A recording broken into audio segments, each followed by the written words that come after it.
Adventist World Radio, The Voice of Hope. Radio feon'ny fanantenana na ny AWR.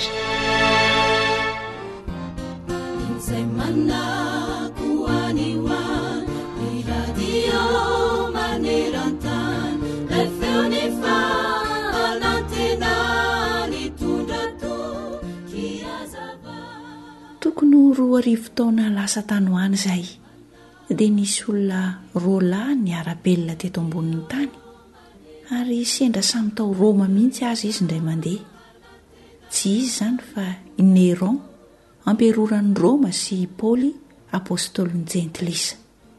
Samy hafa dia samy hafa tokoa ny fiainan'izy roalahy reto. Néron dia amperora tokoa n'izao tontolo izao fahizay. Izay rehetra azon'ny olombelona natao hoe harena, fahefana, voninahitra dia nananany Néron avokoa. Notrony ny tandapa maro izy, nitondra firenena teo am-pelatanana izy.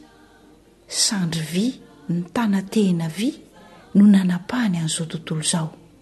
Rehefa niatoka ny lohany dia nahazo aina ny vahoaka, fa rehefa nifikifika kosa ny lohany dia torakofotra ny ambany lanitra. Ny lehilahy faharoa kosa tsy izy izany fa i Paoly dia jerena tao lehilahy ambany sy farahidiny.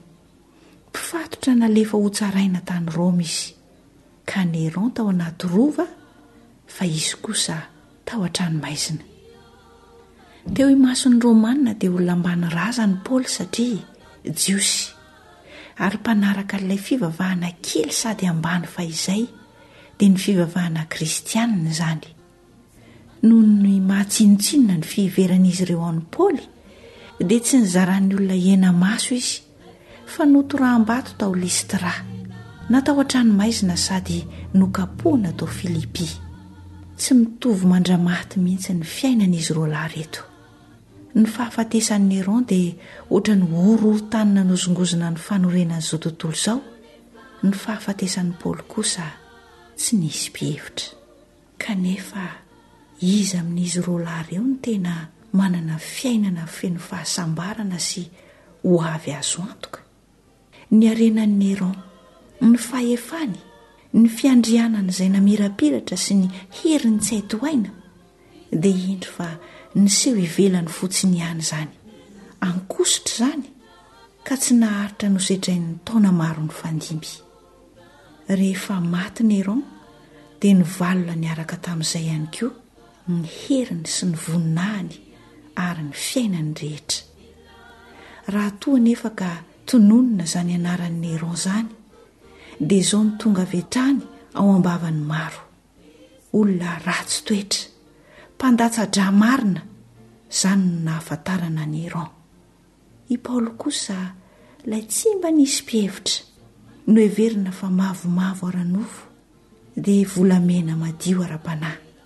Na dia efa maty azy izy, hatramin'izao dia mbola hianarana sy fantatra izay rehetra manokatra ny Baiboly ny fiainan'izany Paoly izany.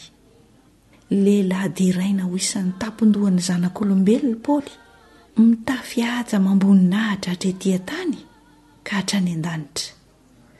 Fianarana ho an'ny mino ny fiainany. Entokory mpiaino ajaina, mahate ho tia, mahate hijery tokoa ny haingo, tsara ny herena, maro mpitsiriritra ny laza mamboninahitra ary ny fahefana, nefa mandalo sy miela avokoa ireny rehetra ireny. Rehefa maty ianao dia ho voafafa miaraka amin'izay ihany koa ireny rehetra ireny, satria miseho ivelany. Fa ny toetra izay nasehonao kosa dia tsy ho voakosiky ny taona, fa ho lasa laza soa anao izany na ho laza ratsy, ary tsy maintsy mbola hitsaran'Andriamanitra anao izany. Fa ny toetra mendrika, ny hatsara-panahy araka ny sitrapon'Andriamanitra kosa dia ho laza soa toy ny volamena tsy mety miova ho maly sy anio ary mandrakizay, izay tsy ho voakosiky ny taona ny fandimby, fa ho fianarana ho an'ny olona rehetra kosa, toy izay nataon'i Paoly. Noho izany aleo tsara laza ho ny boky Noabolana 2:20 ny 9 toy izay ho be harena.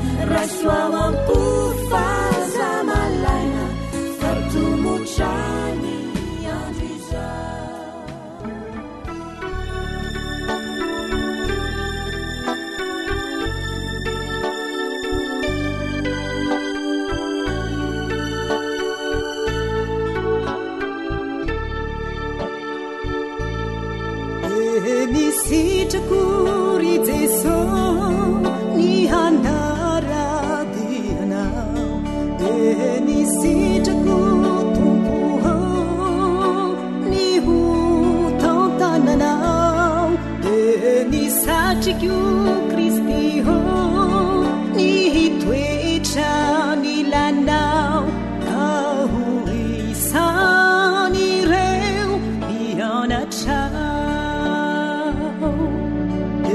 nisitrako ry Jesosy ny hanaradianao nisitrako tompo ny ho tantananao nisatriko Kristy ny hitoetra ny lanao ka ho isan'ireo mianatrao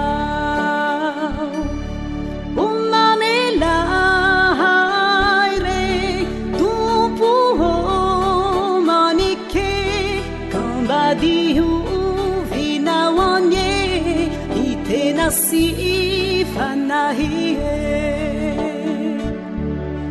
omamelay re tompo manike kambadihovinao anye itena sy fanahie ry Jesosy be fitiavana tanterao sitrakao fa sitrako ry Jesosy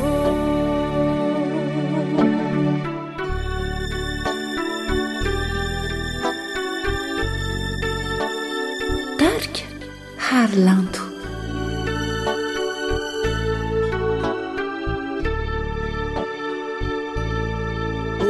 nisitrako ry Jesosy ny hompahanomponao nisitrako tompo ny handefitranony aminao nisatriko ny hijaly raha mitory miafatrao ka ho tohireo mianatrao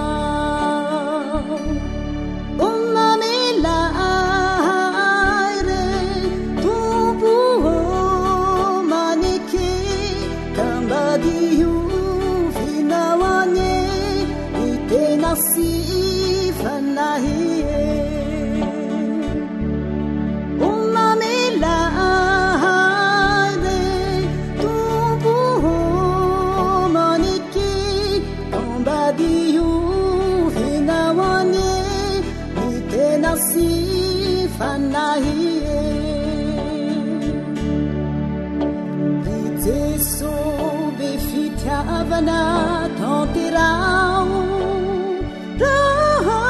sitrakao fa sitrako ry Jesosy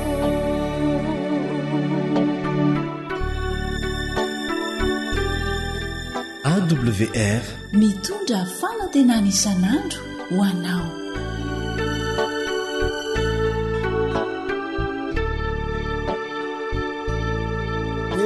nisitrako ry Jesosy ny hankalazanao nisitrako tompo ny hanao ny asanao nisatriko Kristy ny handeho irakao ka ho tohireo mianatrao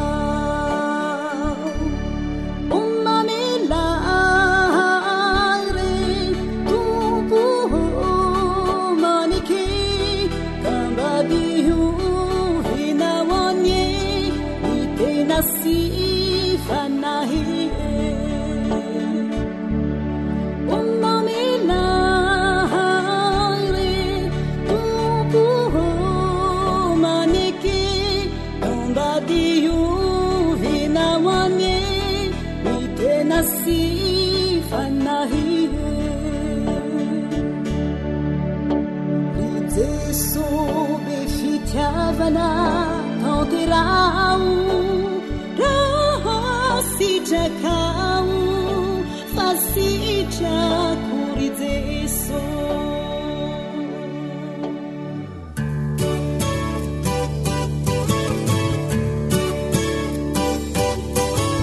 atolotry ny feofanantenana ho anao tsara ho fantatra.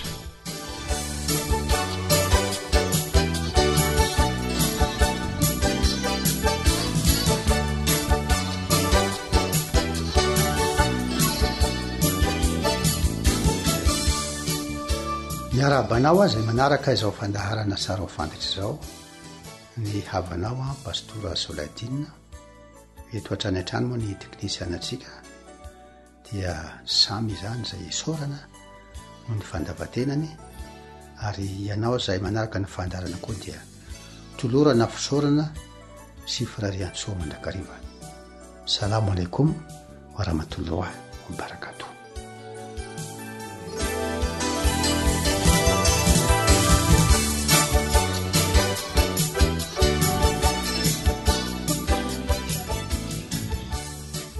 Faramasika dia miresaka mikasika an' Jesosy ho ia tamintsika hoe aza tao mahagaga zany satria Jesosy no miavaka mihitsy amin'olona rehetra tamin'ny androny, miavaka amin'ireo mpaminany zay voalazan'ny baiboly na voatanisa amin'ny Coran ihany koa izany.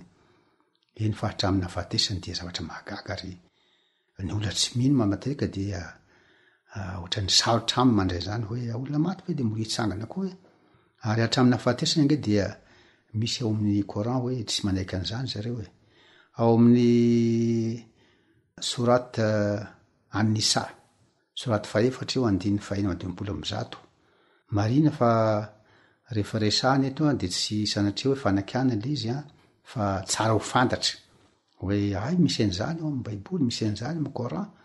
Inona ny voalaza amin'ity andininy sorat 4:1-1 dia ozy izy hoe wa qawlihim inna qatalna al-masih Isa ibn Maryam rasulullah wa ma qataluhu wa ma salabuhu walakin subiha lahum.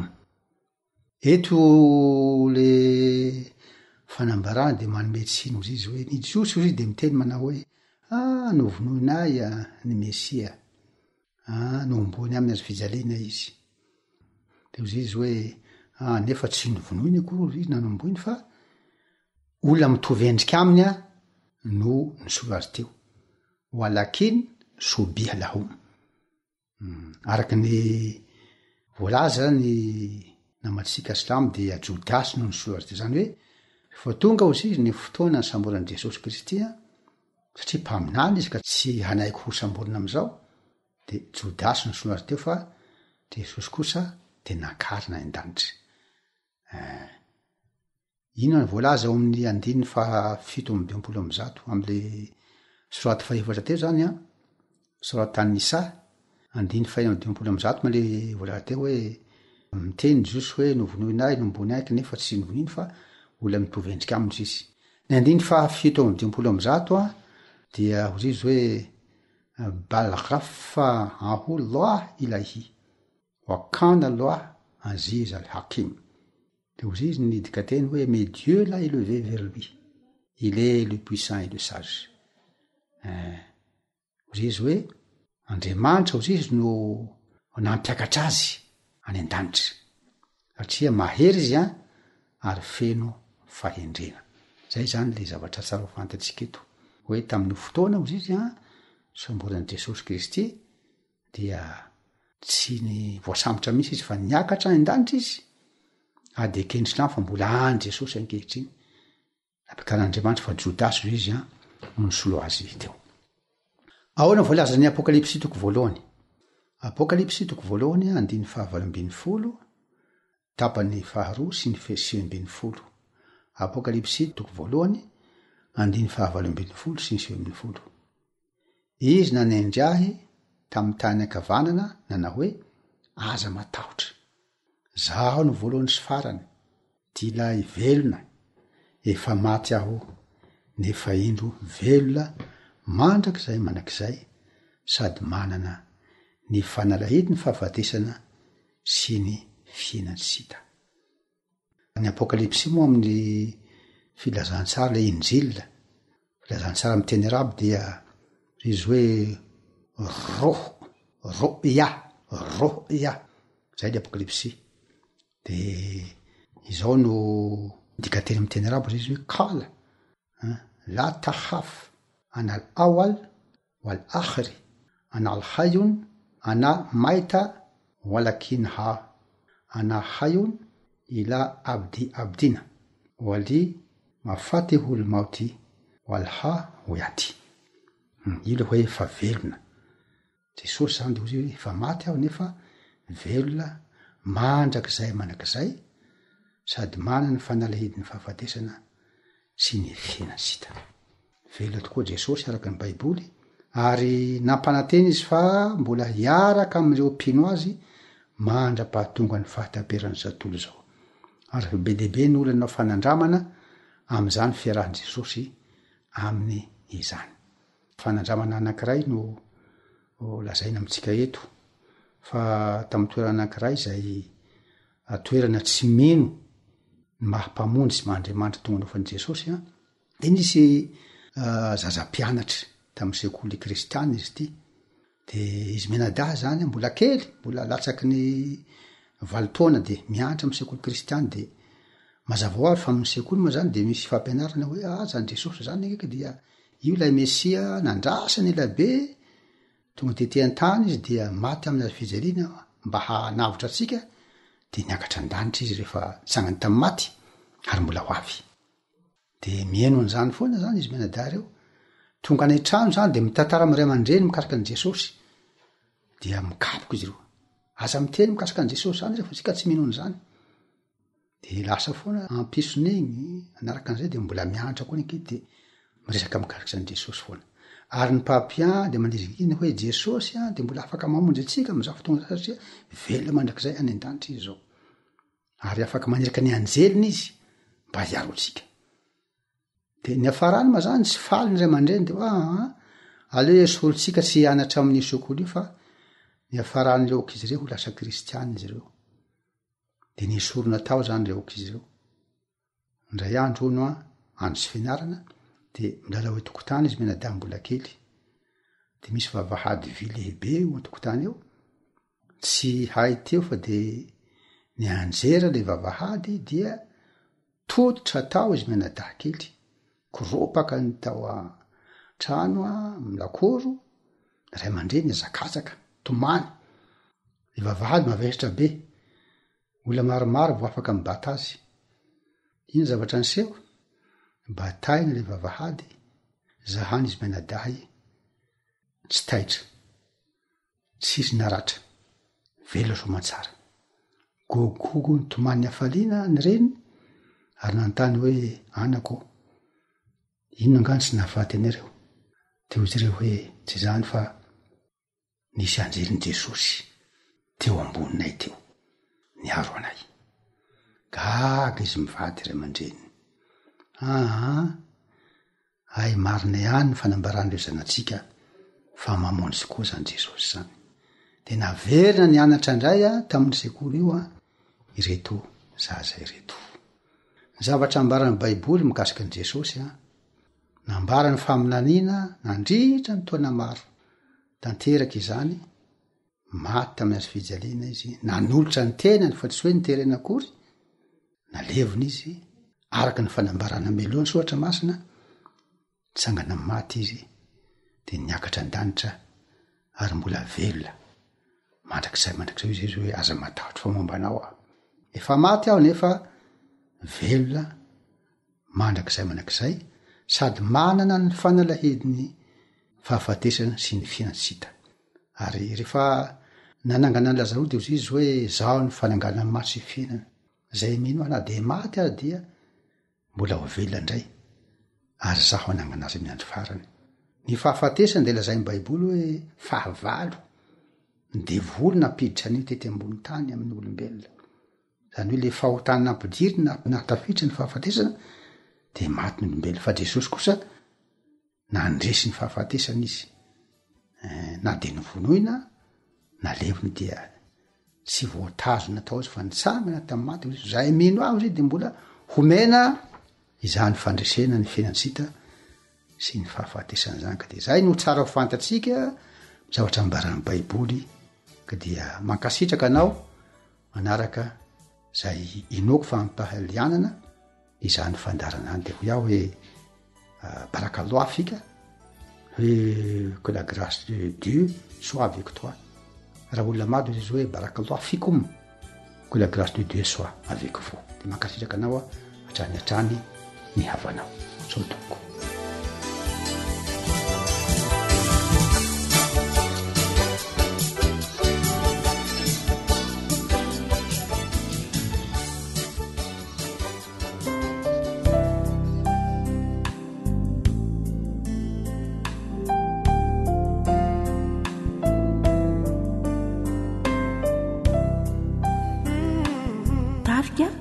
Paza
somatolakandro tamin'izay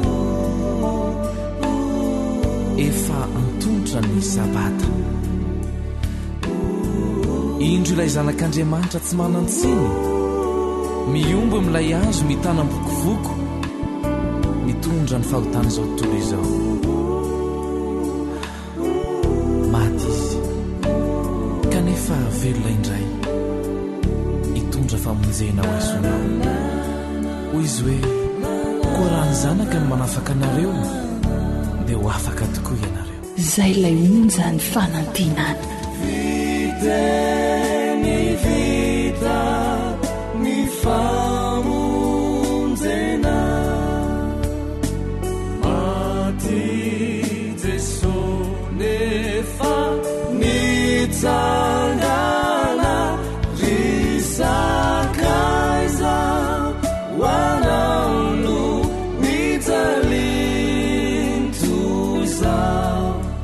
tini lotra ni amunjana.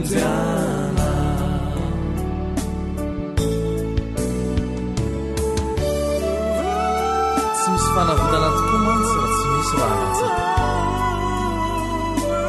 Noho izany dia nanaiky izy niandatsaka ny rano teo Kalvari hitondra fanavotana ho azy soana. Izy hoe indro efa mitsangana eo am-baravarana ka mandondona, raha misy miaron'ny fo ka mamono varavara dia hiditra ao aminy aho ka hialo sakafona ary izy amiko.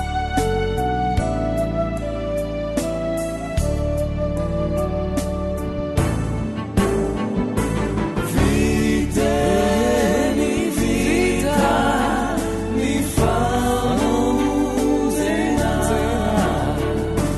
mati Jesu nefa nitsangana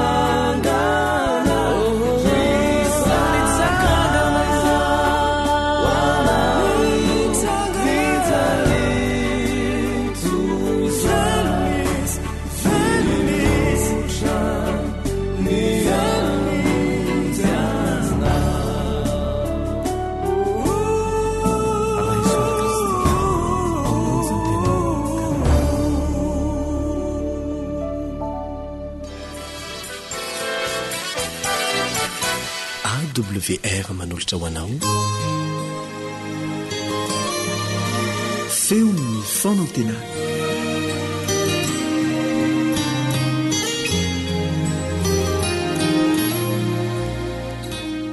ampifaliana tokoa no iarabako anao trary ty fotoana ny fanomezana ity iriko indrindra mba oloarano mpanantenana ho anao ny fiarantsika mandinika ny soratra masina eto manasanao ambitiavana anaraka izany hatramin'ny farany.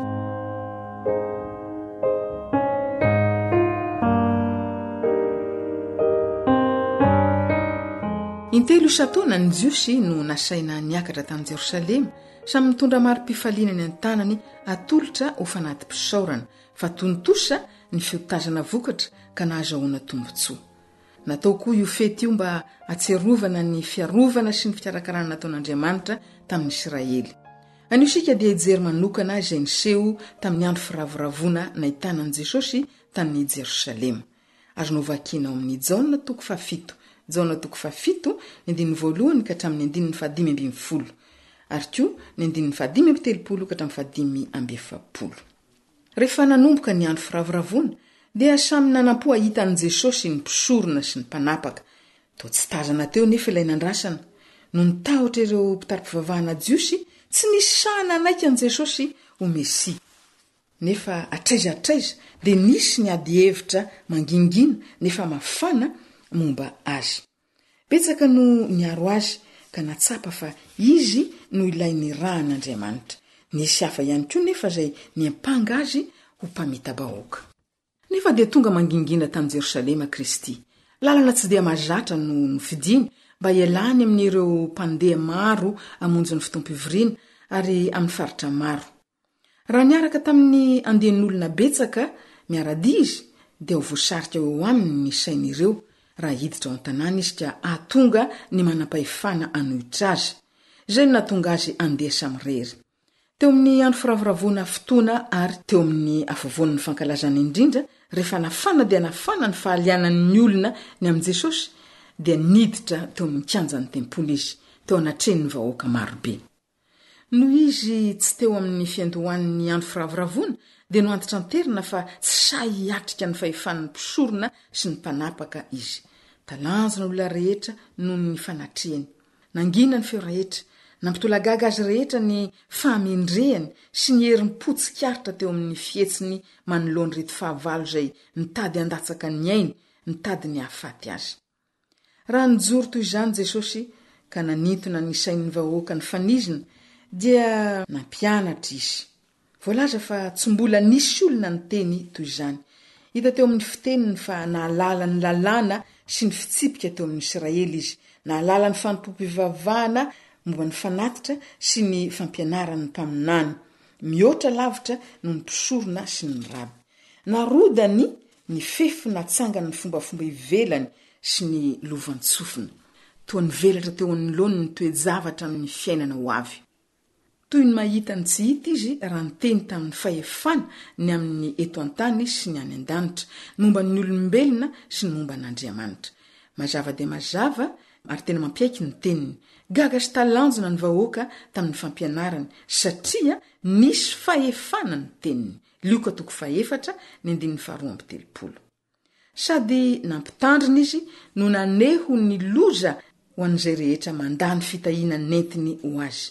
Efa nomeny azy ny famantarana rehetra azo nomena mikasika ny mahavy amin'Andriamanitra azy, niezaka ny tarika azy eo amin'ny fibebahana izy. Gaga ny rehetra tamin'ny fahaizan'ny lalàna sy ny mpaminany ary ny fantany izy hoe ahoana ny nahaizany le tiany soratra nefa tsy mba nianatra izy. Tsy nisy olona no heverina ho tonga mpampianatra ara-pivavahana raha tsy nandalo teo amin'ny sekolin'ny raby. Zendana izay niaino azy no ny fahaizan'ny soratra masina nefa tsy nianatra mihitsy. Raha niteny teo an-kianjan'ny tempoly Jesosy dia liana tsy nahateny ny vahoaka.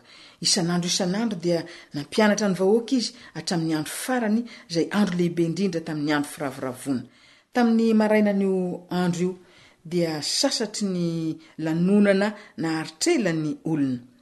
Nanandratra ny feon'ny tampoka Jesosy, nikarantsana nameny ny kianjan'ny tempoly kianana hoe raha misy olona mangetaeta aoka izy anatona ka isotro. Izay mino ahy dia hisy oniny rano velona iboiboika avy eo ankibony. Ny toejavatra nisy teo amin'ny vahoaka dia nahatonga io antso io hanan-kery. Zavatra marevaka trany sy lanonana no natrehiny. Jambena ny fahazavan'ny loko ny masony ary nasondrina ny sofiny ny feonjava-maneno kanto indrindra, nefa tsy nisy na inona tao amin'izany fanompoam-pivavahana ny fandimby izany izay namaly ny faniriny ny fo sy nanome fahafaham-po ny fanahy mangetaeta ny zavatra maritra mandrakizay. Ny antso azy Jesosy anatona ka isotro amin'ny loharanonaina izay mety ho oniny rano velona ao aminy miboiboika ao amin'ny fiainany mandrakizay. Tamin'iny marain'iny ny mpisorona dia nanao fanompoam-pivavahana izay fahatsiarovana ny kapohana ny vato lampy tany anefitra. Tandindon'ilay hampikoriana oniny famonjena mitondra aina ho an'izay rehetra mangetaeta io vato lampy io. Ny tenin'ny Kristy no ranonaina. Teo anatrehan'ny vahoaka tafavory marobe no nitokanany mba ho kapohina ho afaka ikoriana ho an'izao tontolo izao ny ranonaina. Raha nikapoka ny Kristy Satana dia nihevitra izy fa andringana ilay andriana ny fiainana. Avy tamin'ilay vato lampy no kapohina nefa no indro ny koriana ny rano velona. Raha nyteny toy izany tamin'ny vahoaka izy dia nangitakitaka feno fanajana miaro tahotra tsy nahazatra ny fony, ka betsaka ny vonina ilobava niaraka tamin'ilay vehivavy Samaritana hoe omeo izany rano izany aho mba tsy hangetaeta intsony. Fantatra Jesosy ny fanirin'ny fanahy, ny rendrarendra, ny arena sy ny voninahitra dia tsy afaka nome fahafaham-po ny fanirin'ny fanahy. Raha misy mangetaeta aokizy anatinahy, ny mpanan-karena, ny mahantra, ny ambony, ny ambany dia samy raisiny tsara.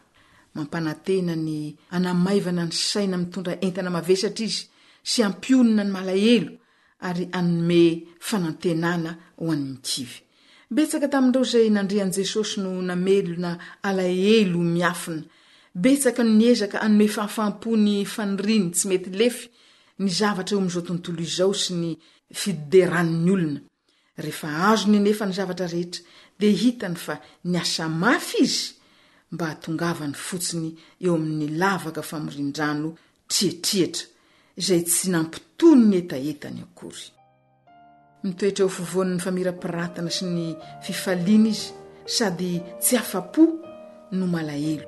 Nanaitra azy tamin'ny fandinian-tena mampahory izay nataony ny antso tampoka nanao hoe raha misy mangetaeta. Ary raha niaino ny teny nanaraka izy hoe aoka izy anatinahy ka isotro, dia nitsiry tao an-tsainy ny fanantenana vaovao. Naseho ny fanahy masina teo anatrehany ny tandindona mandra-pahitany teo amin'izany ny fanomezana tsy azo vidimbola na mikarena ny famonjena atolotra azy.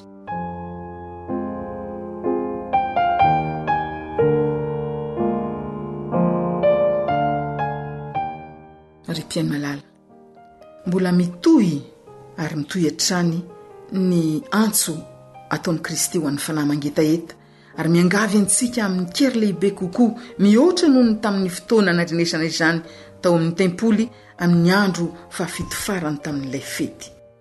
Mivoa ho an'ny olona rehetra ny loharano, tolorana ny igioka ny fiainana mandrakizay izay mamelombelona ny reraka. Mbola miantso Jesosy hoe raha misy mangetaeta aokizy anatinahy ka isotro. Aoka ho avy izay mangetaeta ary izay mety aokizy isotro maimaimpona amin'ny ranonaina. Apokalipsy 2:20. Mbola misy antso voasoratra amin'ny Jaona 2:4-5. Fa na iza no misotro ny rano izay omeko azy dia tsy hangetaeta mandrakizay, fa ny rano izay omeko azy dia ho loha rano ny boiboika ao anatiny ho fiainana mandrakizay. Teo amin'ny fotoana ifaranan'ny andro firavoravona no nanehoan'i Kristy fa izy no loha ranonaina. Izy no manome ranonaina ho an'izay mangetaeta. Efa nikatsaka ny isamborana sy aminona azy ireo mpitapivavahana jiosy, nefa dia naseho ny mazava ny antony natongavany. Raha misy olona mangetaeta aokizy anatinahy ka isotro. Mipetraka aminao koa ny antso ripitiany malala. Raiso Kristy fa oloa rano ny boiboika ao anatinao izy, ary vonina hitantana anao ho any amin'ny fiainana mandrakizay. Koa mahereza aza misalasala, raiso mpamonjy anao Jesosy. Amen.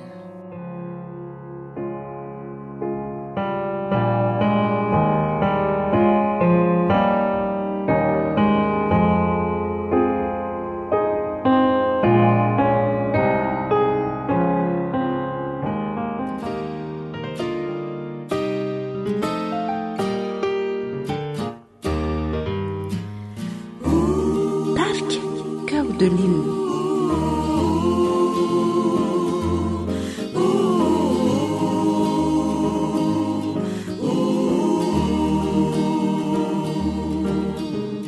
Move tsapanao zao fiainana izao, marefo tsy aritrany ety sambatra izay manana ny lairay arosy mitantana ny dy sambatra ireo zany miankina amin'ilay sandry mahery ny jito sambatra fatsara ambina yadana tsy resiny zay manjo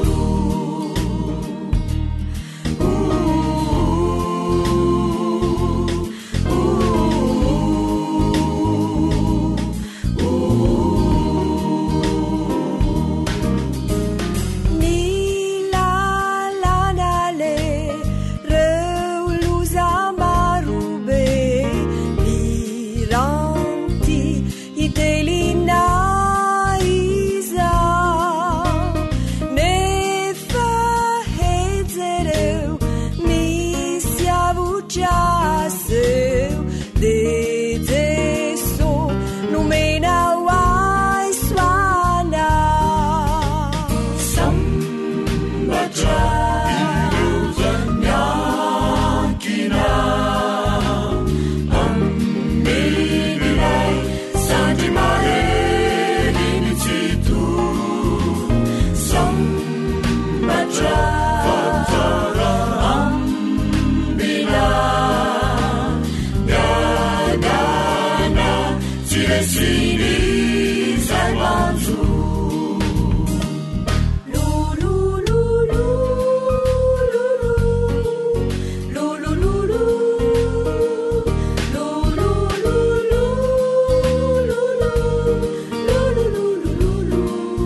akoatra ny fiainoana amin'ny alalan'ni podcast dia azonao atao ny miaino ny fandaran'ny awr sampana teny malagasy amin'ny alalan'ni facebook isan'andro amin'ity pejy ity awr feon'ny fanantenana.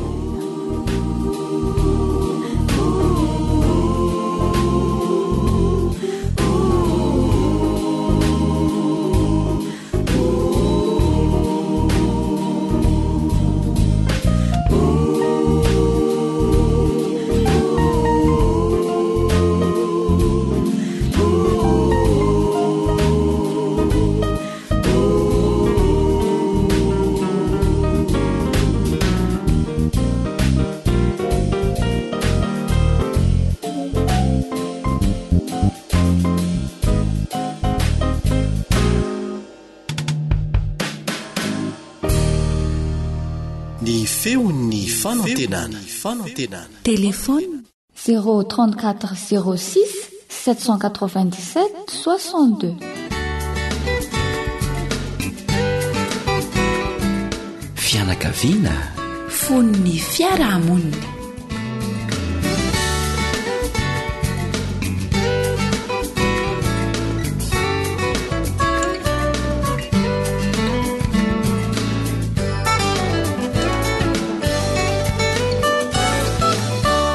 dia fifaliana ho anaindray ny mandray tanana anao amin'ny alalan'ity onja-peon'ny feon'ny fanantenana ity na ny awr arabaina ny fianakaviana isan-tokantrano arabaina manokana etona ireo izay vao nanoro tokantrano miaraka aminao eto Ilian Fanja ary Anitra.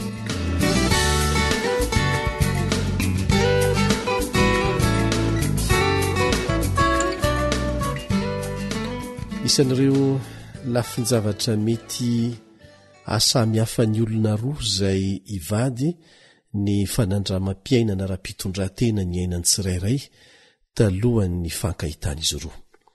Raha matohatra mety tsy mbola nisy olona ny fankatia manokana taminy talohan'ny aonany tamin-drangavadiny fa dia io lehilahy io mihitsy no voaloha-pitiavany.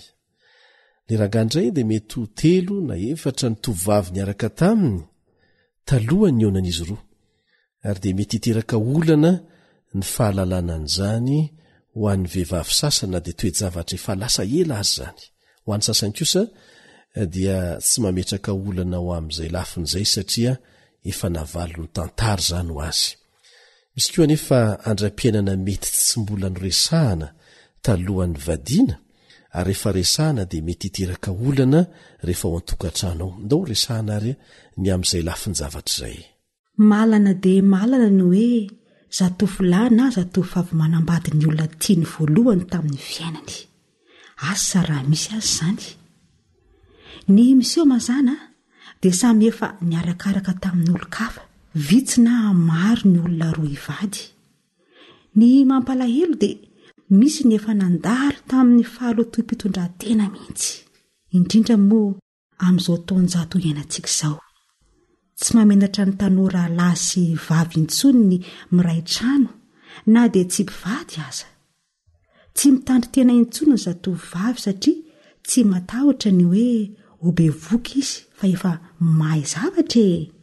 Ankoatr'izany moa itsindanina izany dia draidraina fa andro ny fitovian-jo izao.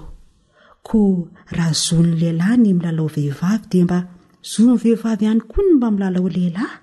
Indrisy tsy mba ny tsara ny faninanana fa ny ratsy. Dia hita amin'izany rehetra izany ary fa ho samihafa fanandramam-piainan'ny olona roa ivady nikasika izay fanandramana ara-pitondran-tena tamin'ny lasa izay. Tsy maintsy ho tsapy izany ka inona ary no atao Ny fitiavana sy ny fahamatoran-tsaina ihany no fomba ahafahana miatrika izany. Izay indrindra.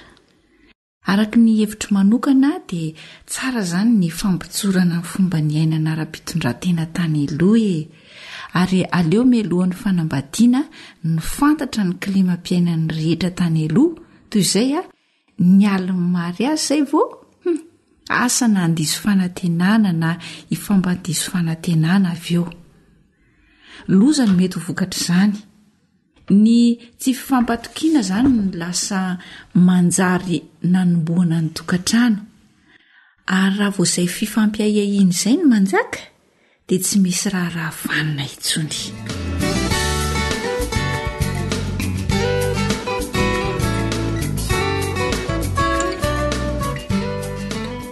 koa tsara ny manamafetoana fa araka izay azo atao dia ilaina ny fampilazana ny efa natao tany aloha.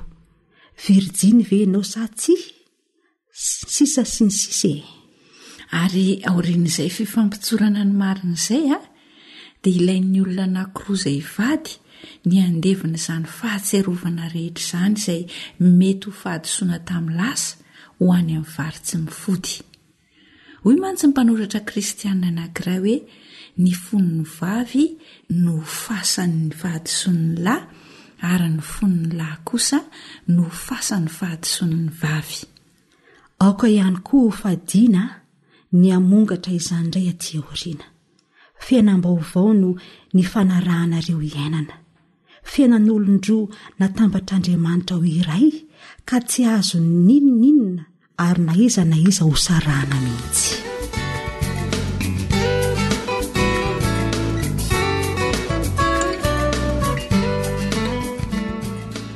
Hitantsika amin'izany ry tanora namana mpiaino rehetra, indrindra fa ho anao izay miomana ny hiditra amin'ny fiainam-panambadiana fa ilana fahendrena betsaka ny fiatrehana an'izany. Tsy vita ny resaka vola na dia zava-dehibe aza izay resaka vola izay fa tsy vitan'izay ny akamaroan'ny toe-javatra mety hiteraka olana eo anivon'ny olona roa izay hivady. Aleo aza somary tarakely toy izay lasa loloatra raha ny resaka fanambadiana no resahana hoy ny fanamariana nataon'ny ray aman-dreny anankiray izay. Resaka lafin-javatra ilana fitandremana hafa indray sika manaraka fa dia aoka samy andinika izay lesona tokony ho raisina amin'ny fanandrify amin'izay sahaza azy isika rehetra. Mandra-piresaka indray ary.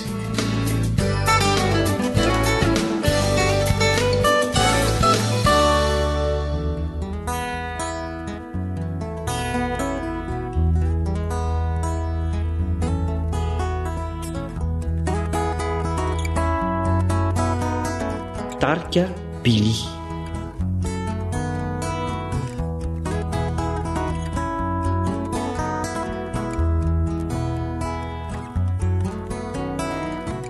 Anao kaza maditry fanao tiako,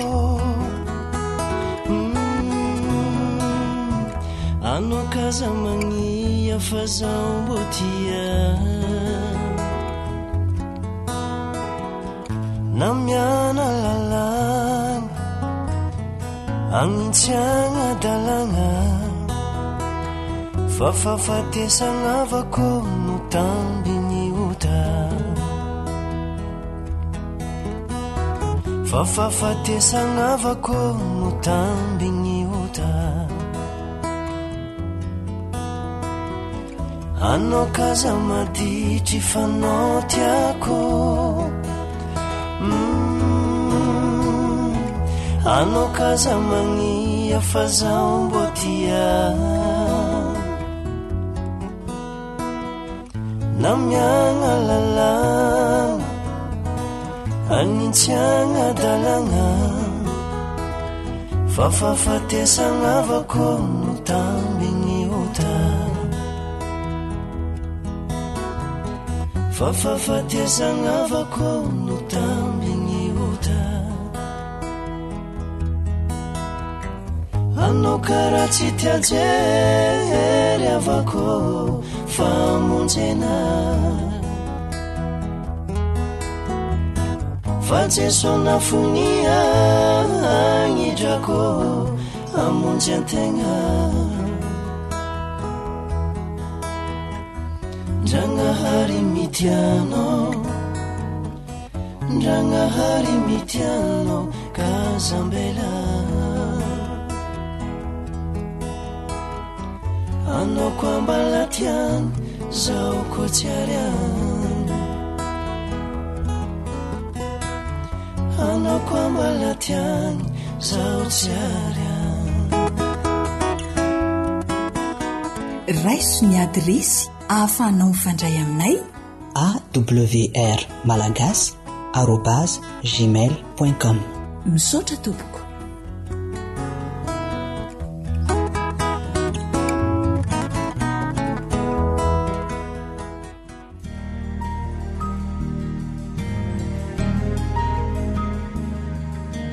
Faniteninao no fahamarinana. Taridalana manokana fianarana baiboly avoaka ny Fiangonana Advantista maneran-tany. Iarahanao amin'ny radio feon'ny fanantenana.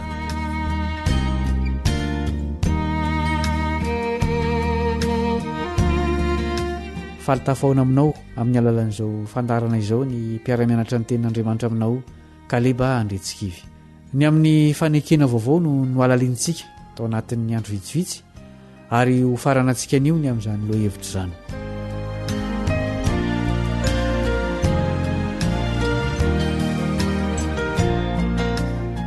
Andeha aloha iarahantsika manona indray ny andininy fototra tamin'ity lesona ity dia ny Jeremia 9:30 Jeremia 9:30 Indro avy ny andro Jehova izay anaovako fanekena vaovao amin'ny taranaka Israely sy ny taranaka Joda. Andeha ho fitiantsika amin'ny teny fohy ny amin'ny fanekena taloha sy vaovao. Tsy ahivona aloha fa ilay vaovao araka ny efa nianarantsika dia tsy hoe hafa mihitsy fa ilay taloha no avaozina. Ny fanekena taloha dia natao tamin'ny raham-biby miaraka amin'ny fankatoavana ny didy voasoratra tamin'ny vato fisaka. Ny fanekena vaovao kosa dia natao tamin'ny ran'i Jesosy zanak'Andriamanitra miaraka amin'ny fankatoavana ny lalàn'Andriamanitra izay voasoratra ao am-pon'ny olona. Inona no nasain'i Jesosy atao ho fahatsiarovana io fanekena vaovao io? Mamaly izany ilay mpanoratra kristiana Ellen White ao amin'ny boky mitondra ny lohateny hoe ilay fitiavana mandresy takila fa 700. Hoy izy, tamin'ny zaran'i Kristy ny mofo sy ny divay tamin'ny mpianany dia nanome toky azy ireo izy fa mpanavitra azy. Nankininy tamin'izy ireo ny fanekena vaovao izay ahatonga izay rehetra mandray azy ho zanak'Andriamanitra sy mpiara-mandova amin'i Kristy. Amin'ny alalan'io fanekena io, ny fitahiana rehetra izay azon'ny lanitra arotsaka amin'ity fiainany ity sy amin'ny fiainana ho avy dia azy. Ho amafisiny ran'i Kristy io asa fanekena io. Ny fampiarana n'io fanompom-pivavahana io dia natao hitanana ao an-tsain'ny mpianatra ilay sorona tsy misy fetra natao ho azy tsiraray avy manokana amin'ny maisan'ny taranak'olombelona lavo manontolo azy. Araka izany teny izany dia ny fandraisana ny fanasan'ny tompo no fanompom-pivavahana nasain'i Jesosy atao ho fahatserovana ny fanekena vaovao tamin'ny rany. Ny tanjon'ny fanekena taon'Andriamanitra amin'ny olona dia ny amelana ny heloka izy ireo. Manahoana ny fatran'izany famindrampo izany ary tsy manaisitra ny fahamarinana ve izany?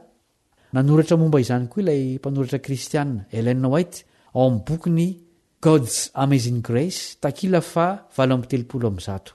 Hoy izy, ny zavatra tena manahitra indrindra amin'ity fanekeny fiadanana ity dia ny fioaran'ny are-pamindrampo sy famelan-keloka ho an'ny mpanota raha mibebaka izy ka miala amin'ny fahotany. Ny fanahy masina dia milaza ny filazantsara ho famonjena amin'ny alalan'ny famindrampo feno hatsaram-panahin'ilay Andriamanitsika. Fa hamindra fo amin'ny tsy fahamarinany aho ho ny tompo amin'ireo izay mibebaka ary tsy ho tsarovako intsony ny fahotany. Miala amin'ny rariny ve Andriamanitra amin'ny fanehoan'ny famindrampo amin'ny mpanota? Tsia, tsy afaka nalabaraka ny lalàny amin'ny famelany azy ho voaitsakitsaka tsy isy fahamaliana izy. Ao anatin'ny fanekena vaovao ho ihany ity mpanoratra ity dia ny fankatoavana feno sy tanteraka no fepetra azahoana ny fiainana. Raha mibebaka sy miaiky ny fahotany ny mpanota dia ho voavela ny elony. Azo famelan-keloka izy noho ny fanatitra nataon'i Kristy ho azy. Efa notanterahan'i Kristy ho an'ny mpanota tsiraray avy izay mibebaka sy mino ny fitakiany lalàna.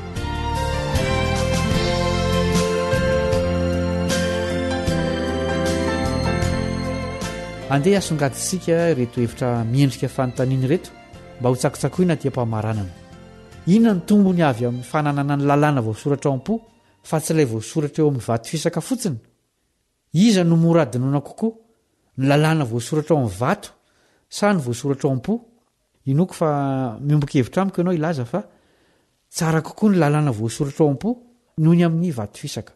Matoa Andriamanitra te hanoratra azy ao am-pontsika dia fantany fa zany ny tsara kokoa hatramin'alavonyolombelona dia tamin'ny alalan'i jesosy irery ihany no nazahoana famonjena na dia niova araka ny vanim-potoana nisy teo amin'ny tantara aza ny fanambarana izany fahamarinana izany tsy miova zany na dia lazaina hoe taloha sy vaovao aza ny fanekena taloha dia toy ny abdia ny fanekena vaovao ao amin'i jesosy rehefa manomboka mianatra ny ankizy dia tsy azo elana noviana ny fianarana ny abdia manahoana ny fahalalanao ny abdia ao amin'ny testamenta taloha sy ny fitoerana masina efa hay tsara ve mario ilay andalateny nyvakitsika teo hoe ao anatin'ny fanekena vaovao dia ny fankatoavana feno sy tanteraka no fepetra azahoana ny fiainana iza no olona naneo fankatoavana feno sy tanteraka teo amin'ny fiainany misy ve tsia tsy nisy jesosy irery ihany tsy misy tanteraka raha mbola olombelona koa saingy raha miafina ao amin'i kristy isika ka miaina araka ny lalana voasoratra ao am-potsika dia ho fenony ny banga ary orakofa ny fahamarinany ny tsy fahamendrehantsika zao no am'tianantsika nyty lesonyity ny fanekena vaovao dia fanehoana ny drafim-panavotana amin'ny fomba miezinezina sy feno ary tsara kokoa isika izay eo anatin'izany fanekena izany dia manana anjara aminy amin'ny alalan'ny finoana izay iseho amin'ny fankatoavana ny lalàna voasoratra ao am-potsika andesika hiara-ivavaka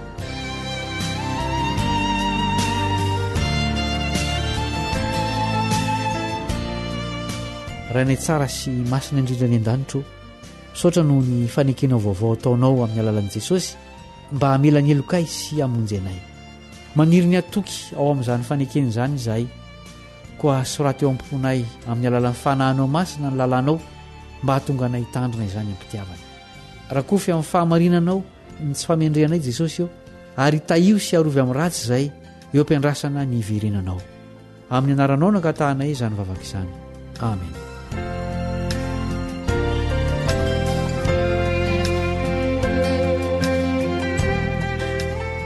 isaorany ianao no naretanao niara-nianatra taminay an'iny lesona iny ny tompo any hoe hitahasiaro antsika mba ho tafahoana indray amin'ny fotoana manaraka ka leba ndretsikivy no niaraka taminao veloma tompoko